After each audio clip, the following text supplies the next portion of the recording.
નમસ્કાર વિદ્યાર્થી મિત્રો,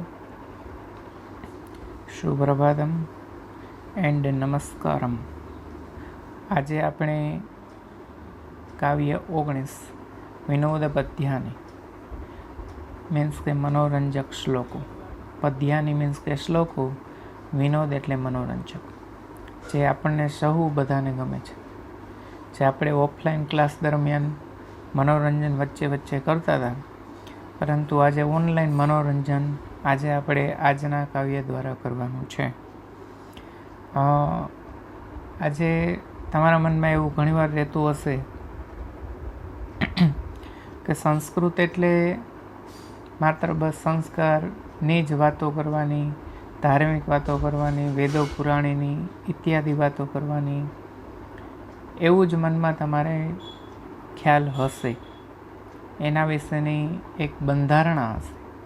પરંતુ વિદ્યાર્થીઓ, સંસ્કૃત સાહિત્યમાં પણ વિનોદ રહેલું છે, મનોરંજન રહેલું છે.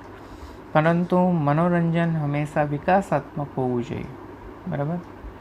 મનોરંજન વિકારાત્મક ન હોવું જોઈએ. એ મનોરંજન તે માણસના વિકાસાત્મક હોવું જોઈએ, તેવું મનોરંજન જરૂરી છે. મનોરંજનથી માણસને એક રોજના રૂટીન કાર્યમાંથી કંઈક અલગ આનંદ અને રમૂજ ઉત્પન્ન થાય તેવું મનોરંજન હોવું જરૂરી છે, બરાબર? અને નંબર 2, વિદ્યાર્થીઓ, એ પણ કહું કે બુદ્ધિશાળીઓનો સમય કાવ્ય, શાસ્ત્ર અને વિનોદમાં જ પસાર થતો હોય છે. એટલે તમે જોઈ શકો છો કે ઘણા લોકો ફુરસદના સમયની અંદર અથવા સમય કાઢીને પણ મનોરંજન માટે સમય પસાર કરતા હોય છે, બરાબર? તો આજે પણ આપણે માત્ર મનોરંજનના જ શ્લોકો છે તેનો આજે અભ્યાસ કરવાનો છે. પરંતુ વિદ્યાર્થીઓ, એ પણ જાણી લેવું જરૂરી બને કે આવું તે સંસ્કૃત સાહિત્યમાં કયો ગ્રંથ છે કે જે એમાં મનોરંજનના શ્લોકો છે. તો વિદ્યાર્થીઓ, આ પ્રસ્તુત પાઠ સુભાષિત રત્ન ભાંડાગારમાંથી વિશિષ્ટ વાક્ય રચના અર્થ ચમત્કૃતિવાળા 8 સંસ્કૃત મુક્તકો પ્રસ્તુત કરવામાં આવ્યા છે. અહીં મનોરંજન તો છે વિદ્યાર્થીઓ, સાથે સાથે ચમત્કૃતિ પણ છે. ચમત્કૃતિ એટલે કે જે આપણા મનની અંદર વિચારેલું ન હોય તેવું કંઈક ને કંઈક શ્લોકની અંદર કંઈક ચમત્કાર સર્જી, બરાબર? એવા શ્લોકો છે. અમુક શ્લોકો પ્રહેલિકા મીન્સ કે ઉખાણા સ્વરૂપના છે, બરાબર? જે તમે ધોરણ 6માં ભણી ચૂક્યા છો સંસ્કૃતમાં, અને 8મામાં પણ આવે છે, અને મનોરંજન સાથે જ્ઞાન પણ આપે છે, બરાબર? તો આવા મુક્તકોના અધ્યયનથી કાવ્યાત્મક ચમત્કૃતિના રસનો આસ્વાદ કરવા મળે, અને આ જગતના કેટલાક પદાર્થોની ખાસિયતો અને ઐતિહાસિક વિગતો, આપણે અમુક નૈતિક બાબતોનો પૂર્ણ બોધ પ્રાપ્ત અહીંથી કરશું, બરાબર? તો જોઈએ વિદ્યાર્થીઓ, પહેલું,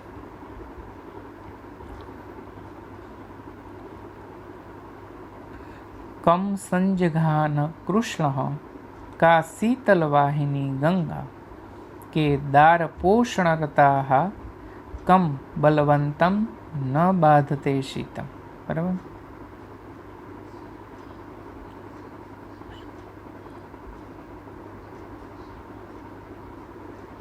તો વિદ્યાર્થીઓ, પહેલાં આપણે શબ્દશ અર્થ જોઈ લઈએ. તો અહીં કમ સંજઘાન મતલબ કોણે સંહાર કર્યો, બરાબર?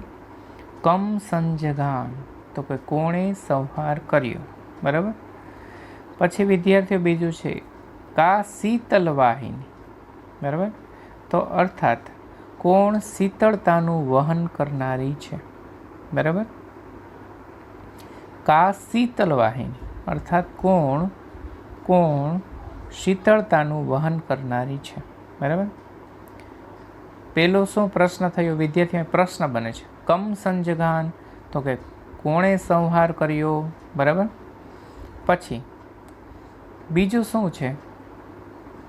કા શીતલ વાહિની અર્થાત એનો એવો થશે કે શીતળતાનું કોણ શીતળતાનું વહન કરનારી છે, બરાબર. પછી બીજું, કે દાર પોષણ રતાહા, બરાબર.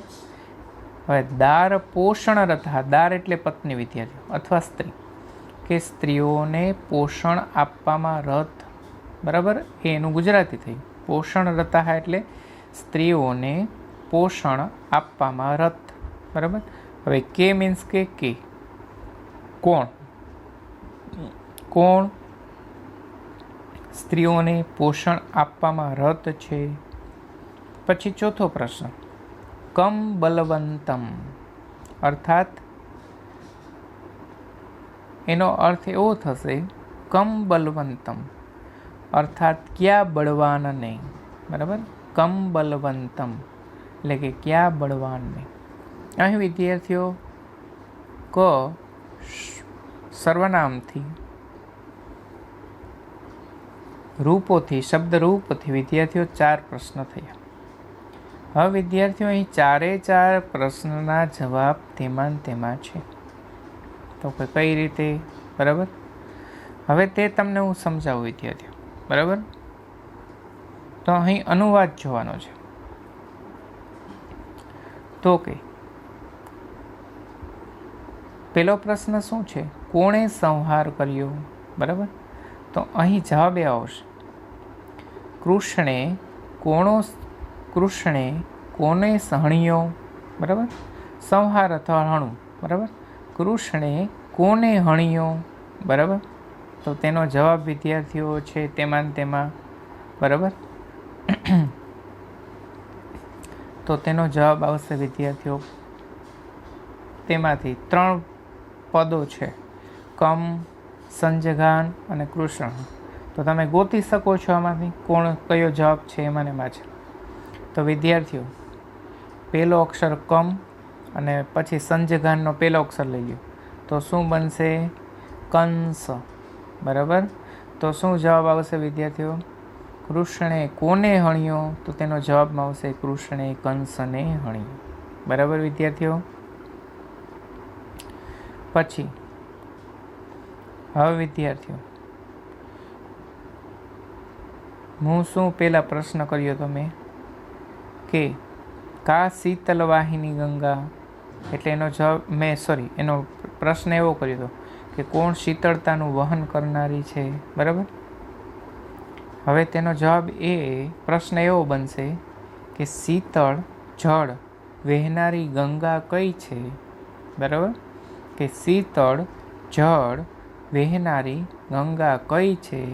તો વિદ્યાર્થીઓ તેનો જવાબ પણ તેમાં છે, અને તે એટલે કા અને શીતલ વાહીનો પહેલો અક્ષર સી, એટલે જવાબ બન્યો તો કે કાશીની, બરાબર. ત્રીજો પ્રશ્ન વિદ્યાર્થીઓ શું હતો કે સ્ત્રીઓને પોષણ આપવામાં રત કોણ છે, બરાબર. શું કહે છે, સ્ત્રીઓને પોષણ આપવામાં રત કોણ છે. તો વિદ્યાર્થીઓ તેનો જવાબ આવશે, તે છે કેદાર, બરાબર. કેદાર એટલે વિદ્યાર્થીઓ તેનો અર્થ થાય છે કે, એટલે એનો અર્થ એવો થશે કે ખેતરનું પોષણ કરવામાં રત છે તેવા ખેડૂતો, બરાબર. પછી વિદ્યાર્થીઓ કમ બલવંતમ, બરાબર. અર્થાત ક્યાં બળવાનને ઠંડી લાગતી નથી.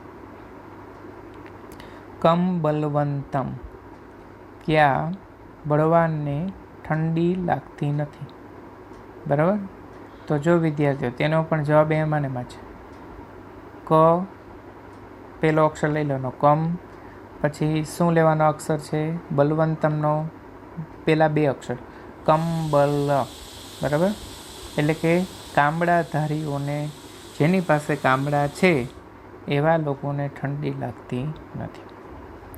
હવે વિદ્યાર્થીઓ પાછું અનુવાદ કરીએ છીએ અને તેના જવાબ તેમાં છે તેને સમજીએ છીએ, જેથી કરીને બીજી વખતે સમજાશે. પહેલી વખતે ન સમજાણું હોય તો ડોન્ટ વરી, નો પ્રોબ્લેમ. જોઈએ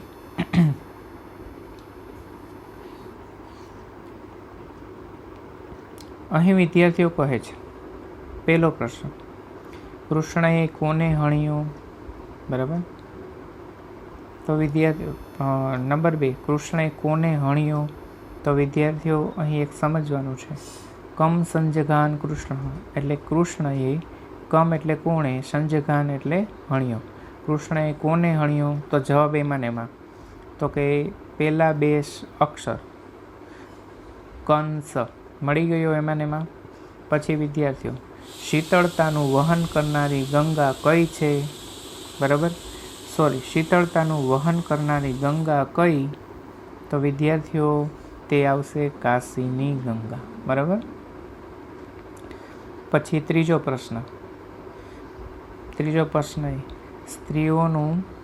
સ્ત્રીઓને પોષણ આપવામાં રત કોણ છે? તો વિદ્યાર્થીઓ આવશે કેદાર. તેમાં જવાબ તો કે ખેતરોમાં કામ કરનારા ખેડૂતો. બરાબર.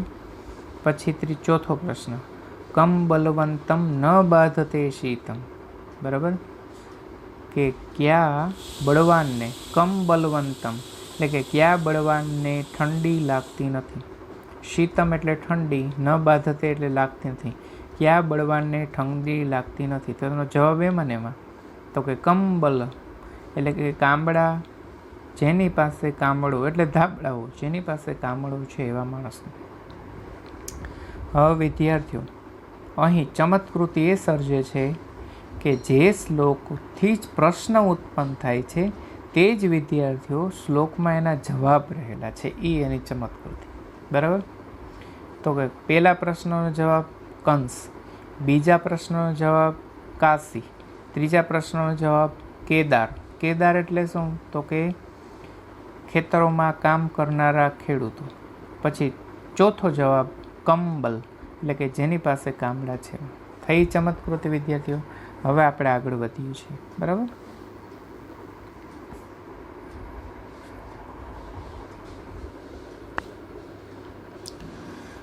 હવે અહીં છે બીજું, તાતેન કથિતમ પુત્ર લેખમ લિખ મમ આજ્ઞયા ન તેન લિખિતો લેખ પિતૃ આજ્ઞા ન લોપિતા. હવે વિદ્યાર્થીઓ અહીં શું કહે છે? જોજો અહીં, તાતેન કથિતમ એટલે પિતાએ કહ્યું. પુત્ર મીન્સ કે હે પુત્ર, મમ આજ્ઞયા મારી આજ્ઞાથી, લેખમ લિખ તું લેખ લખ. રિપીટ. પિતાએ કહ્યું, હે પુત્ર મારી આજ્ઞાથી લેખ લખ. ન તેન લિખિતો લેખ તેણે લેખ ન લખ્યો. ન તેન, ન એટલે તેણે, ન તેન, ન તેન એટલે તેણે, તેન એટલે તેણે, લિખિતો લેખ એટલે લેખ લખ્યો, ન એટલે નહીં, તેણે લેખ લખ્યો નહીં. પછી શબ્દ છે પિતૃ આજ્ઞા ન લોપિતા, પિતાની આજ્ઞા લોપી નહીં. અહીં અર્થાત વિદ્યાર્થીઓ તેનો અર્થ હું તમને સમજાવું. બરાબર. હવે અહીં એવું કહે છે, પેલા સમજજો, ખાસ ફોકસ કરજો.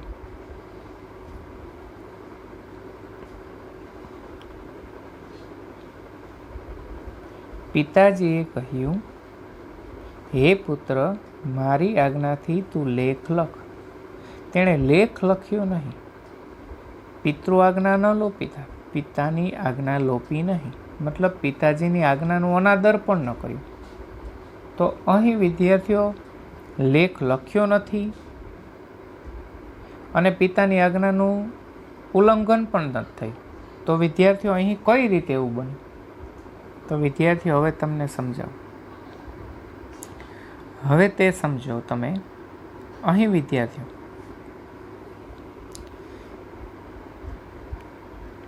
બીજી લીટી મીન્સ કે આપણો જે શ્લોક છે તેની બીજી લીટી જુઓ તમે. તેમાં વિદ્યાર્થીઓ પહેલાં જે ન તેન જે છે, પહેલો અક્ષર ન, પછી છે તેન. હવે એને ભેગા કરી દેવાના. તો ભેગા કરતા વિદ્યાર્થીઓ નતેન શબ્દનો અર્થ થશે નમ્ર બનેલા તેણ. શું થશે વિદ્યાર્થીઓ? નમ્ર બનેલા તેણ. એટલે ચમત્કૃતિ શું થશે? એક શબ્દના બે અર્થ બન્યા. સમજાણી મારી બાબત વિદ્યાર્થીઓ? તો હવે તેનું ગુજરાતી કરીએ બીજા અર્થથી. પહેલા અર્થથી શું થયું? તો કે તેણે લેખ લખ્યો નહીં, પિતાની આજ્ઞા લોપી નહીં. હવે વિદ્યાર્થીઓ આપણે બીજા અર્થથી લખીએ, ન તેને ભેગું કરીને કે પિતાએ કહ્યું મારી આજ્ઞાથી, પિતાએ કહ્યું હે પુત્ર મારી આજ્ઞાથી તું લેખ લખ. નમ્ર બનેલા તેણે. હવે થયું વિદ્યાર્થીઓ નતેન શબ્દનો બીજો અર્થ શું લીધો આપણે? નમ્ર બનેલા તેણે. નમ્ર બનેલા તેણે લેખ લખ્યો. પિતૃ આજ્ઞા ન લોપીતા, પિતાની આજ્ઞા લોપી નહીં. સમજાણો હવે વિદ્યાર્થીઓ? અહીં ચમત્કૃતિ શું થઈ? શબ્દને બે અર્થથી ચમત્કૃતિ થઈ કે જે અલગ અલગ શબ્દને રાખીએ તો નકારાત્મકમાં જાય છે, પણ એ શબ્દને ભેગો કરીએ તો વિદ્યાર્થીઓ તેને આજ્ઞાનું ઉલ્લંઘન નથી કરેલું, આજ્ઞાનો ઉલ્લંઘન નથી કર્યો, આજ્ઞાનું પાલન કર્યું છે. અહીં વિદ્યાર્થીઓ શબ્દની ચમત્કૃતિ થઈ. બરાબર. ન તેન એટલે એક ગુજરાતી શું થશે એનું? ન અને તેન. આ બંનેને તમે અલગ લખો તો તેણે નહીં એવું ગુજરાતી થશે, અને જો તે બંને અક્ષરને અને શબ્દને ભેગો કરી દો તો વિદ્યાર્થીઓનો બીજો અર્થ બને છે ન તેન, એટલે કે નમ્ર બનેલા તેણે. બરાબર. તો વિદ્યાર્થીઓ અહીં ચમત્કૃતિ સર્જાયેલી છે. બરાબર. ચલો હવે આગળ વધીએ છીએ. ત્રીજો,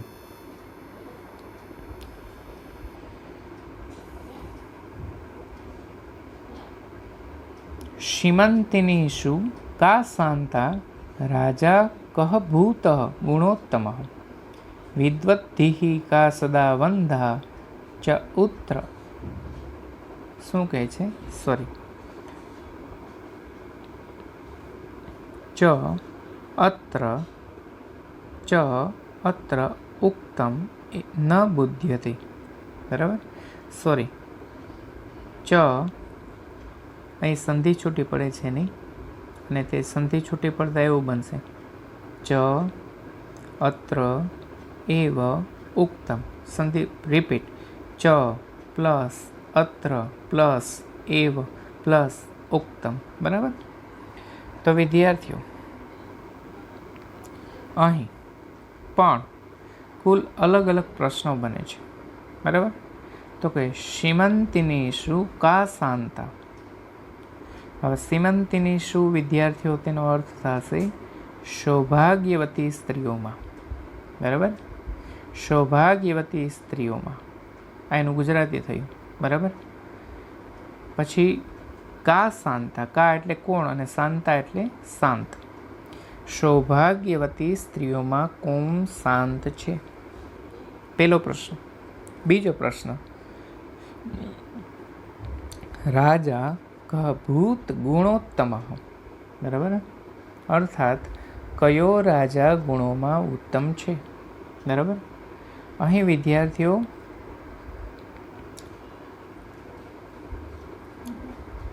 કહ પ્લસ અભૂત ગણવાનું છે. બરાબર. એટલે શું થશે કે રાજા પછી શબ્દ આવશે કહ ગુણોત્તમ અભૂત. અર્થાત કયો રાજા ગુણોમાં ઉત્તમ છે? બીજો પ્રશ્ન થયો. ત્રીજો પ્રશ્ન, વિદ્વાનો વડે વિદ્વાનો વડે કા સદા વંદા. કોણ હંમેશા વંદનીય હોય છે? રિપીટ. વિદ્વાનો વડે કોણ હંમેશા વંદનીય હોય છે?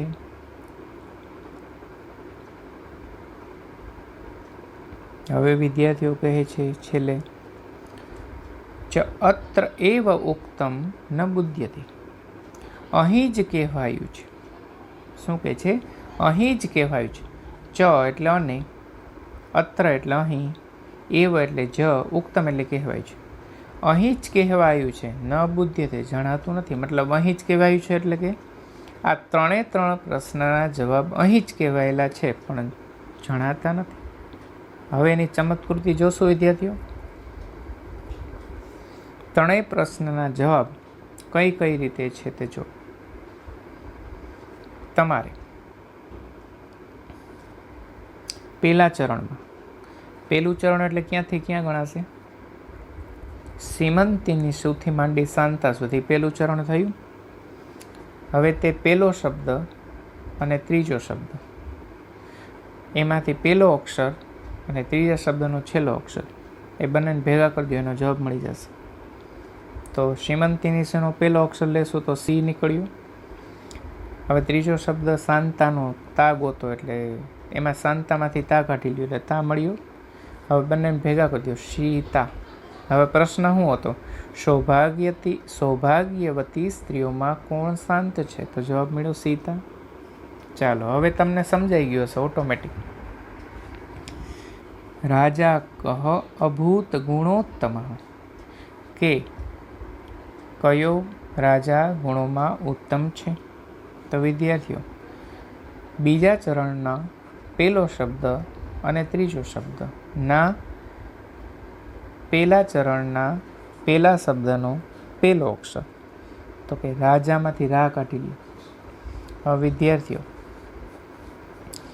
ત્રીજા શબ્દનો છેલ્લો અક્ષર લઈ લો, તો કે મહ છે. તો હવે રા અને મહ જોડી લ્યો તો રામહ થઈ ગયો તેનો જવાબ. વિદ્યાર્થીઓ સમજાય છે ને કે શબ્દોની ચમત્કૃતિ સંસ્કૃતમાં કેટલી અદ્ભુત છે, બરાબર? કે જે પ્રશ્ન તેમાં જવાબ, બરાબર? હવે વિદ્યાર્થીઓ શું કહે છે? આપણો પ્રશ્ન શું હતો? કે કયો રાજા ગુણોમાં ઉત્તમ છે? તો જવાબ શું આવ્યો? રામહ, બરાબર? અને જવાબ જો વિદ્યાર્થીઓ બંધ બેસતા મળે છે.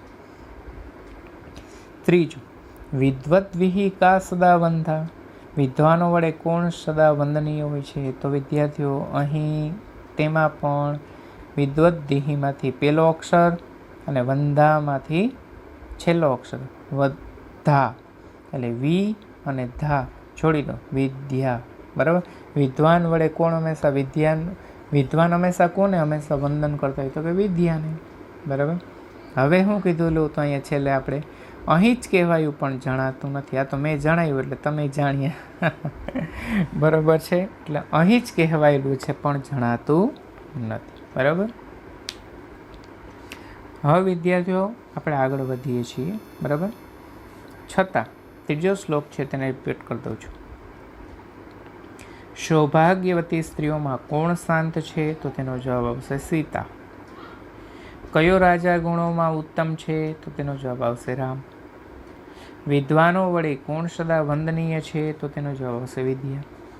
અહીં જ કહેવાયું છે પણ તે જણાતું નથી. શ્લોક નંબર 4.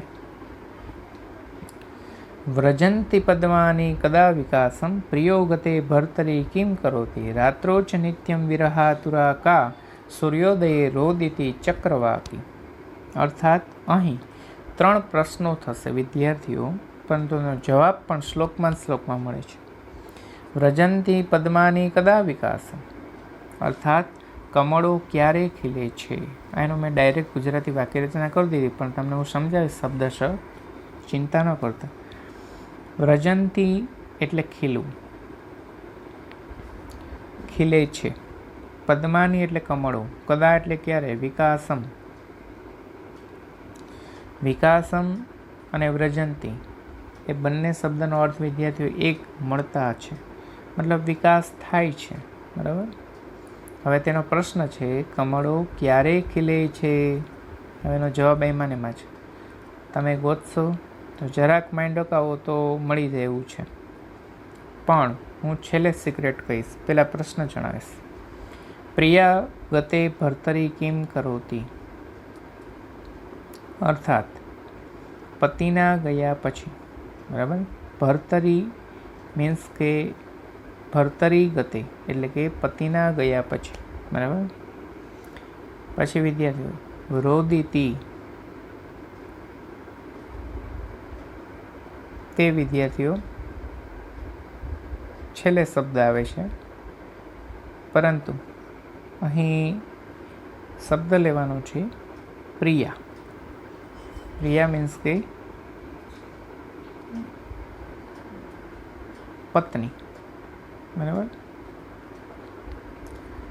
કે પતિના ગયા પછી પ્રિયા મીન્સ કે પત્ની શું કરે છે, કિમ કરોતિ એટલે શું કરે છે. હવે આવે છે ત્રીજો પ્રશ્ન, રાત્રો ચ નિત્યમ વિરહાતુરા કા. રાત્રે હંમેશા કોણ વિરહી છે, બરાબર. તો વિદ્યાર્થીઓ અહીં ત્રણેય પ્રશ્નના જવાબ તે છેલ્લી લીટીમાં જણાવી દીધા છે, તે હું તમને હવે કહી દઉં. વ્રજંતી પદ્માની કદા વિકાસમ મીન્સ કે કમળો ક્યારે ખીલે છે, તો તેનો જવાબ નીચેની લીટીમાં સૂર્યોદય, બરાબર. પછી પતિના ગયા પછી પત્ની શું કરે છે, તો રોદિતી રડે છે, જે હું વચ્ચે બોલી ગયો હતો, બરાબર. તમને લાઈટ થઈ ગઈ હશે તો ઇટ્સ ઓકે. પછી ત્રીજું, રાત્રો ચ નિત્યમ વિરહાતુરાકા, કે રાત્રે હંમેશા વિરહી કોણ રહે છે, ચક્રવાકી મીન્સ કે ચકવ્યા એક પક્ષી છે, બરાબર. અને તે વાસ્તવિક છે, તમે બી સર્ચ કરીને જોઈ શકો છો કે ચક્રવાકી નામનું જે પક્ષી તે વિરહી વેદના અનુભવતું હોય છે, બરાબર. એટલે કહે છે અહીં કે હંમેશા રાત્રે વિરહી રહેનારું પક્ષી તે ચક્રવાકી ચકવી છે, બરાબર.